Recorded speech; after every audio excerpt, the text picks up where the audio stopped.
Bonjour à toutes et bonjour à tous. Nous allons aujourd'hui parler de l'identification et de l'authentification des ressources dans un domaine Windows, en particulier en prenant l'exemple d'un utilisateur.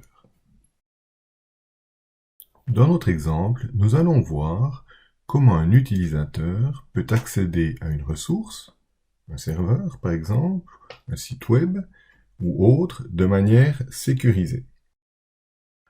Premièrement, l'utilisateur doit s'identifier. S'identifier dans le système, s'identifier dans Windows, dans le domaine, histoire de lui dire qui il est, comment est-ce qu'il s'appelle.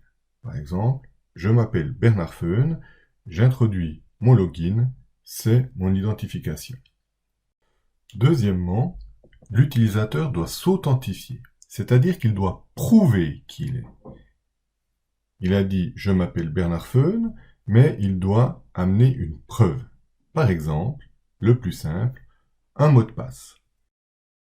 Une fois ces deux premières étapes réalisées, le système, en charge de contrôler cette identification et cette authentification, saura à coup sûr qui vous êtes. Il pourra ainsi vous donner accès à différentes ressources, à différents services, selon les autorisations ou les droits qui vous sont accordés. Maintenant, dans le cas précis des domaines Windows, ces phases d'identification et d'authentification sont gérées et contrôlées par un serveur Windows sur lequel le rôle de contrôleur de domaine a été installé. Ce rôle de contrôleur de domaine est attribué à un serveur Windows au moment où on installe et où on déploie l'Active Directory. Ce domaine Active Directory est représenté par un triangle. Si nous avons des domaines avec des sous-domaines, comme nous l'avons vu par le passé, on appelle ça des arbres, voire des forêts, et c'est une succession de triangles qui va être présent dans les schémas explicatifs d'Active Directory. Le domaine va intégrer nos différentes ressources.